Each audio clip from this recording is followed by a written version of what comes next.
All right, Unit 12, this is Worksheet 3, angles formed by tangents and chords. So in number 1, what you should have noticed was when, based on A, B, and C, is you should have noticed that when you looked at each one of the angles, okay, that's 130 degrees, that this 130 degrees angle's intercepted arc was that arc right there, which was 260.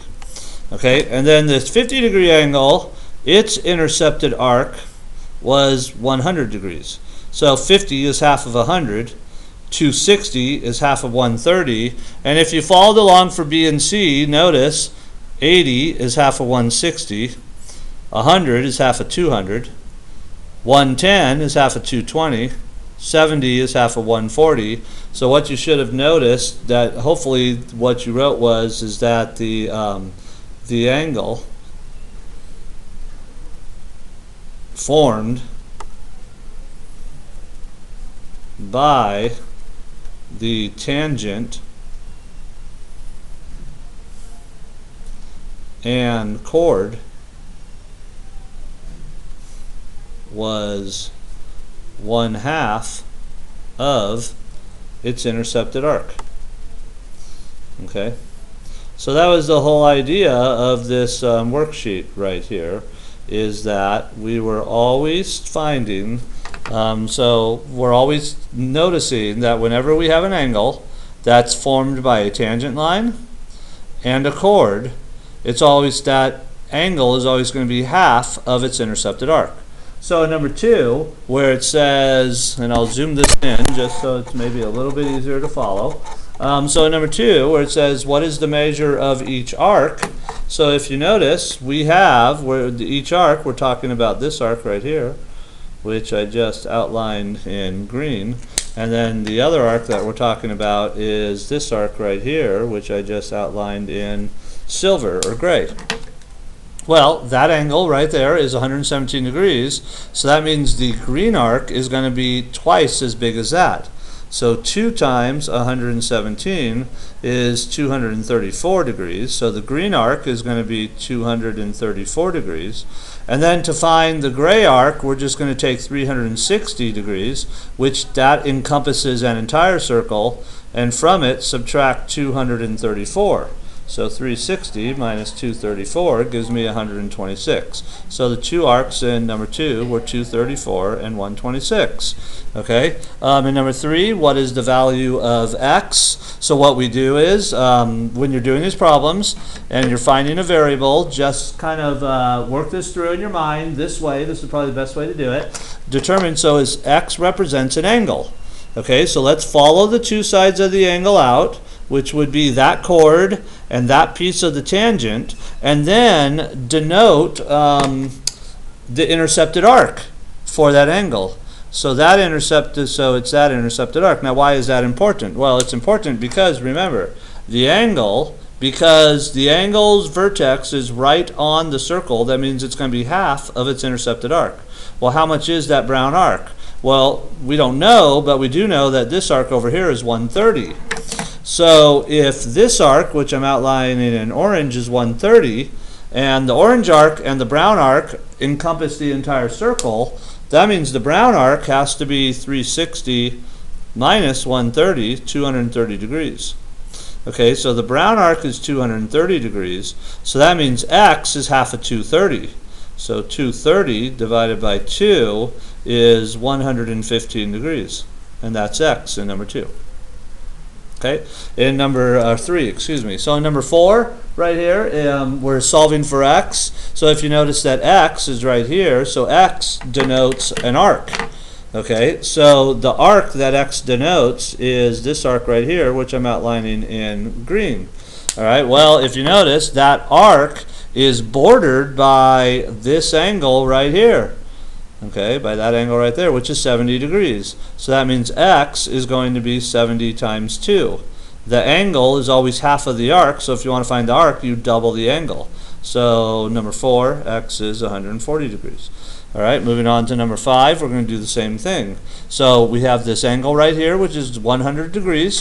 So follow the angle out. The two sides of the angle out is created by that chord and that piece of the tangent line. So the intercepted arc for that angle, the arc that's kind of by the border there, the intercepted arc, would be that arc, which is x. So if the angle's 100, the arc is twice as big. So 100 times 2 gives me my answer. So in number 5, we get 200 degrees. Okay, number 6, same idea.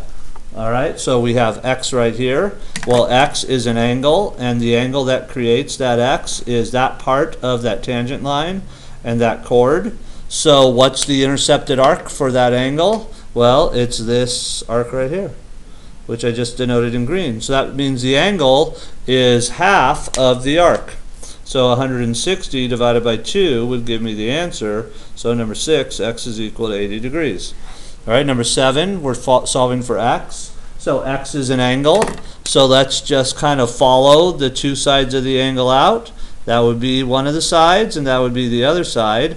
And then let's denote what the intercepted arc would be for that angle.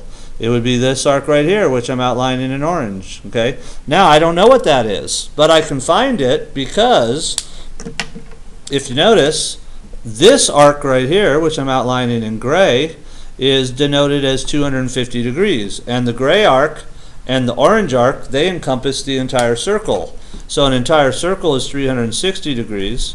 The gray arc is already 250, so that means there's 100, and when I subtract, there's 110 degrees left over for the orange arc.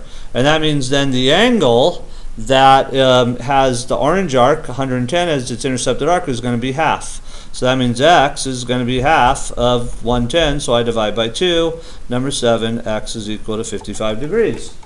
Okay, moving on to number 8, we're going to find x. Now in number 8, it gets a little bit tricky, but not that bad. So if you notice, we have an angle, which is 8x plus 6. It's denoted by that angle right there. And then we have an intercepted arc for that angle right here, which is denoted by 18x minus 4. So what we're going to have to do in this problem is we're going to have to create a mathematical equation to solve for x. So what do? Well, we say to ourselves, all right, so I have an angle, which is 8x plus 6. That's going to be equal to half of the arc. Well, the arc is 18x minus 4, but I need to take half of that. So, whoops, I forgot the x there. So 18x minus 4. So I'm going to have to divide the arc by 2. So that creates my equation. 8x plus 6 is equal to 18x divided by 2 is 9x, and I'm dividing both of the values by 2, minus 4 divided by 2 is 2. So my equation that I need to solve this equation is 8x plus 6 is equal to 18x minus 4, all divided by 2. So I solve this equation.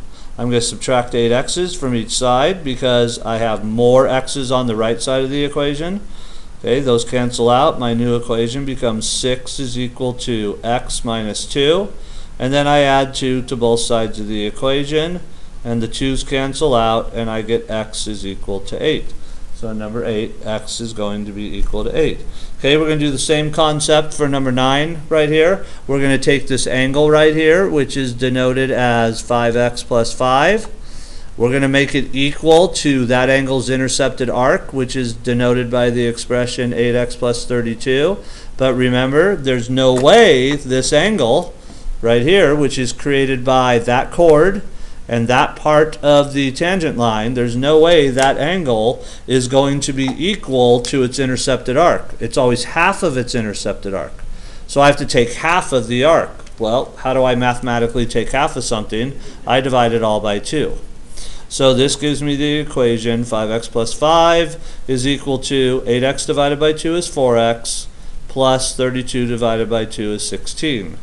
Okay, and I'm dividing both of the values by 2. Now I'm going to solve. So I'm going to subtract 4 x's from both sides because I have more x's on the left side, so I'm going to get rid of the x's on the right side of the equation. 5x minus 4x is x, plus 5 is equal to 16. I subtract 5 from each side, and I get x is equal to 11. So on number 9, x is going to be equal to 11.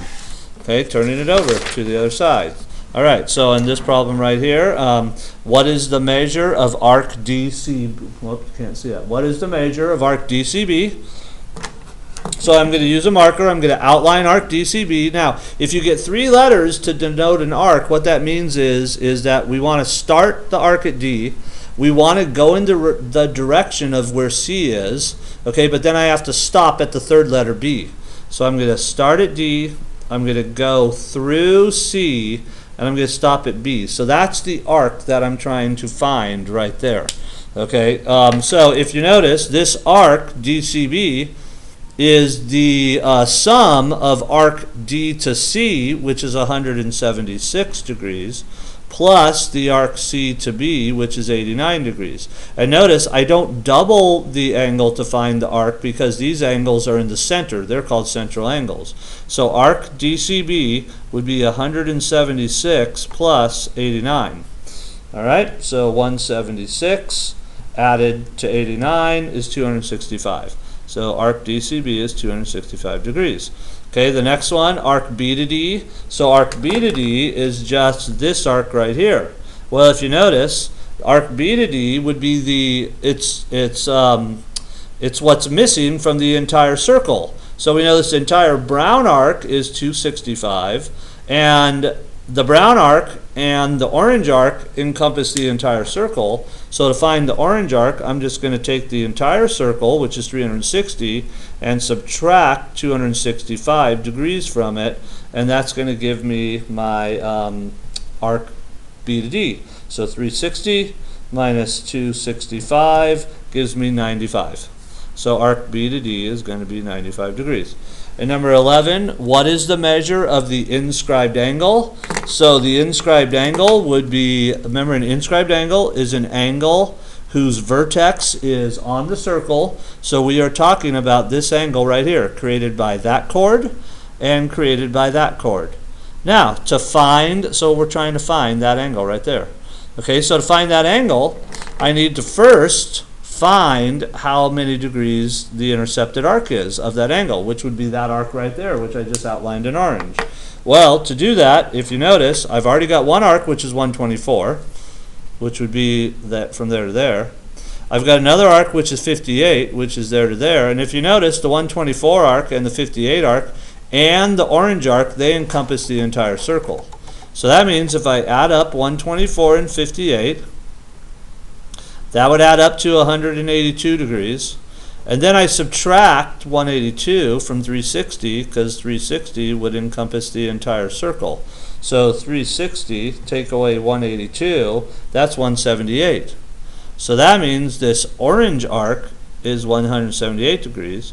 Then I need to find this angle. Well, that's half of it. An inscribed angle is always half of the intercepted arc. So 178 divided by 2 is my answer. And that would give me a result of 89 degrees. All right. Number 12, we're solving for x. So what we want to do is we have x, which is in this angle, which is 10x, which is represented by the expression 10x plus 2. It's that angle right there. Okay, and then if you notice, that angle's intercepted arc is this arc right here, which is 124 degrees. So the angle is going to be equal to half of the arc. So I'm going to take 124, I'm going to divide it by 2, that's going to give me 62, and I'm going to set that equal to the angle. So my equation would be 10x plus 2 is equal to 62, and I solve that equation out for x by subtracting from 2 from each side, creating the equation 10x is equal to 60, and then I would divide both sides of the equation by 10, and that would give me my solution of x is equal to 6. Okay, and number 13 right here, so notice we have a 75 degree angle, which is created by that chord and that part of the tangent line. So we're going to take the angle, and we know the angle is always equal to half of its intercepted arc. So the intercepted arc for this angle would be this arc right here, which is 15x. So we're going to take the arc, which is 15x, but we have to take half of it to make it equal to the angle. Okay, and then I solve this. Well, what's half of 15x? That's 7.5x. So I get the equation 7.5x is equal to 75. So to solve this, I'm going to divide both sides of the equation by 7.5. And x would be equal to the result of 75 divided by 7.5, which is 10. So x is equal to 10 in number 13. Okay, number 14, same idea. We have this angle right here. It's a little bit hard to tell because that arrow probably should go a little bit more. But what we're saying is we are saying this angle created by that part of the tangent line and that chord is 8x minus 5. Okay, then if you notice, that angle's intercepted arc is this arc right here, which I just outlined in brown, which is represented by the expression 14x minus 10. So remember, the rule is the angle, when the angle's vertex is right on the circle, is always going to be half of its arc. So I'm going to take the angle, 8x minus 5. It's going to be equal to the arc, but I have to take half of the arc, so I have to divide the arc's expression by 2. So dividing it by 2, I would get the equation 8x minus 5 is equal to 7x plus 5, and I solve. I'm going to subtract 7x from both sides, and I'm going to do it 2 steps in one, and I'm going to add 5 to both sides to the equation as well. That would cancel out the 7x's, that would cancel out the 5's there, and then if you notice, 8x minus 7x is x. That's going to be equal to positive 5 plus 5, so I get x is equal to 10. So number 14, x is equal to 10. Okay, number 15 right here. Now this one, so if you notice, I have an angle, an angle, an angle. I have 4 angles, and they're all in the center. So this angle, which is 10x, because it's in the center, means that that arc right there, D to E, is going to be 10x as well. A central angle is always equal to its intercepted arc. Same thing goes here. So arc E to B would be represented by 7x. Arc B to C would be represented by the expression 12x. And arc C to D would be represented by the central angle's expression 7x. Okay, so now if you notice, I have an entire circle, and it's made up of these 4 arcs. So that means if I take the 4 arcs, the 10x arc, I add it to I add them all together, so I take the sum of all the arcs. Well, the sum is going to have to be equal to 360 degrees. And it's because all of these expressions represent measures of arcs, so they're in degrees. Okay, so there's my equation that I use to solve for x in number 15. Combining all these x's together, 10x's, 7x, that's 17x. 17x and 12x is 29x. 29x plus 7 more x would give me 36x's. And that's going to be equal to 360. And you can see this works out nice and neat for me, because now I'm going to divide by 36, and the value of x is going to be 10.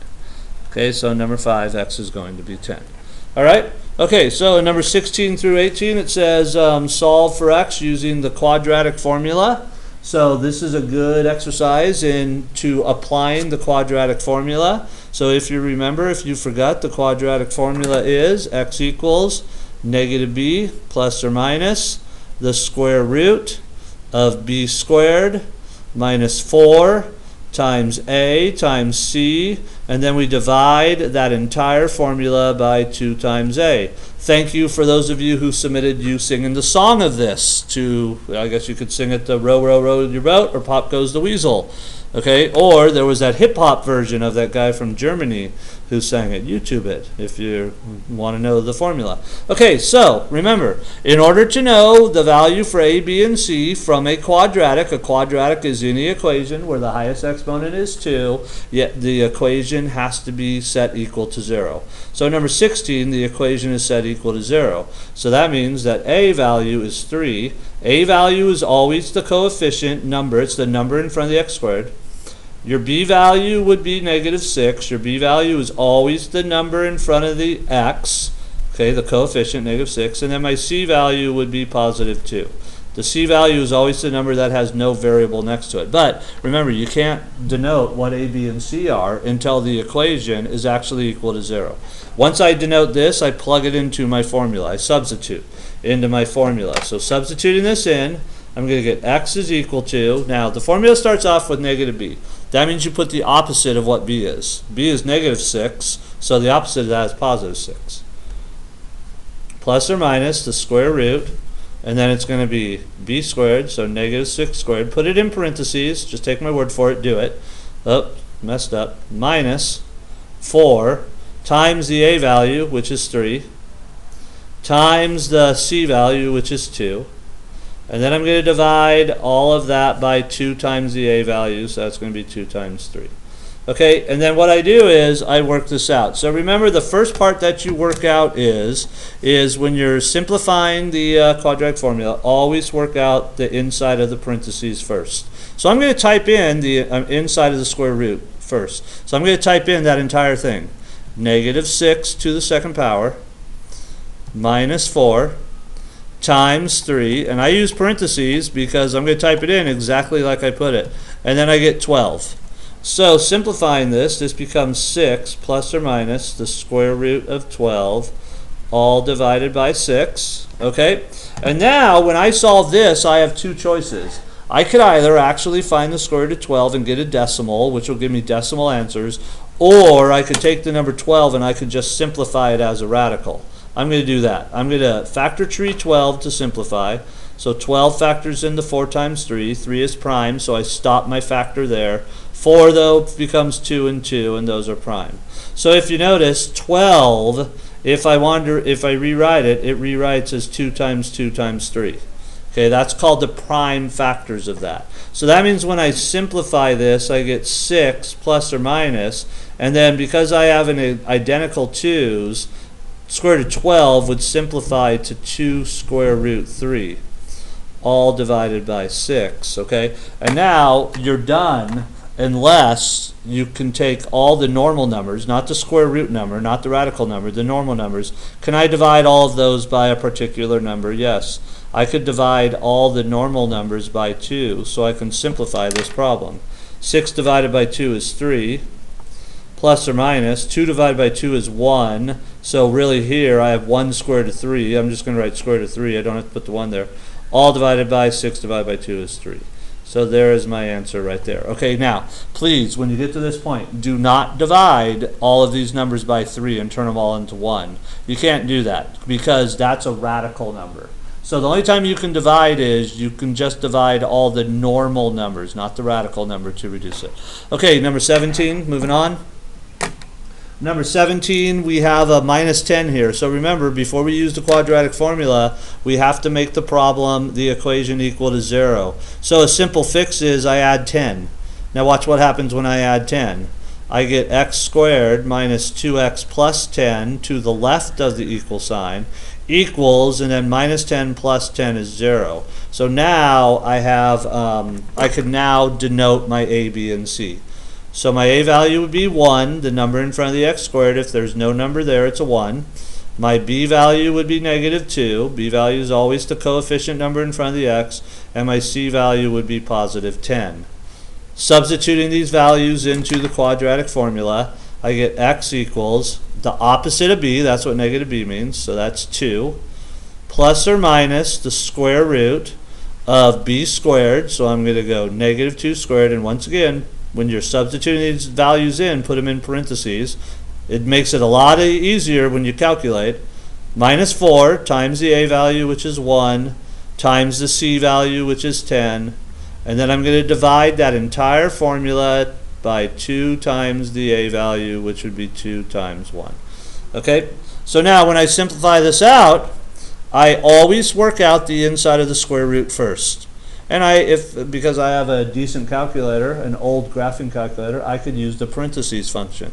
So I'm going to go negative 2 to the second power minus 4 times 1, I'm using parentheses for multiplication, times 10, and I get negative 36. So simplifying this out, I get 2 plus or minus the square root of negative 36. I'm going to divide that all by 2. Okay, so I can simplify the square root of negative 36. That becomes 6i. So the square root of negative 36 is 6i. Why is it? And then I'm going to divide by 2. Why is it 6i? Because remember, 36 square root of 6. And then when we have the negative, a negative square root always turns into the imaginary value of i. Okay, so now I can simplify this because I could divide all the numbers by 2. I have no radicals, so I could divide them all by 2.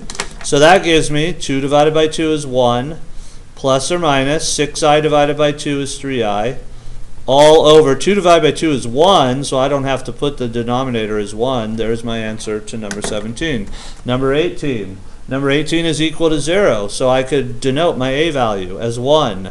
Remember, the a value is the number in front of the x squared. It's an invisible 1. B is negative 7.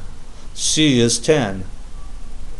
Okay, so now I substitute those values into my quadratic formula. So I'm going to get x equals negative b, that means the opposite of b, which would be positive 7, because b is negative 7, plus or minus the square root, b squared, I'm going to use parentheses again, negative 7 squared, minus 4, times the a value, which is 1, times the c value, which is 10, and then I'm going to divide that entire formula by 2 times the a value, and the a value is 1. Okay, work out the inside of the square root first. Now technically the inside of the square root has a name. It is called the discriminant. So if you want to sound really smart, you say find the value of the discriminant first. Alright, that would wow the ladies, guys. Minus 4 times 1 times 10. I get 9. So this equation becomes 7 plus or minus the square root of 9, all divided by 2. 2 times 1 is 2. Okay, what's the square root of 9? Well, that's 3. So simplifying this out, I get 7 plus or minus 3, square root of 9 just simply becomes 3, all divided by 2.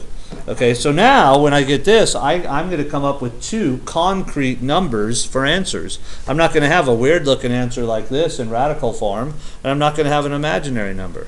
Okay, but remember I have 2 numbers, so I have to go 7 plus 3 divided by 2. That's the plus. But I also have to figure out what is 7 minus 3 divided by 2. So 7 plus 3 is 10. 10 divided by 2 is 5. There's one of my answers. 7 minus 3 is 4. 4 divided by 2 is 2. So my 2 answers are 5 and 2. So in this problem, x is going to be equal to 5 and 2. And there we go. Enjoy!